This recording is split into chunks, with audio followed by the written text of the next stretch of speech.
Heto ang mga visit sa buhay mo. 1. Kilala ka lang pag may kailangan sa'yo. 2. Kaibigan ka pag may pera ka.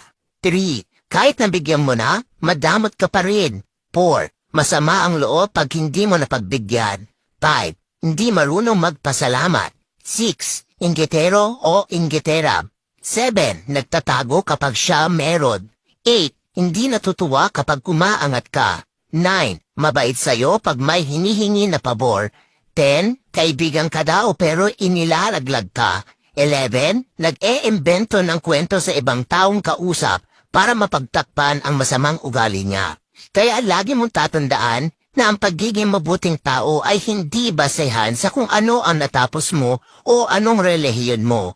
Nakikita ito kung papaano mo itrato ang iyong kapwa-tao. Pero minsan kailangan mo magbago dahil hindi lahat ng tao na sa paligid mo deserve ang kabutihan mo.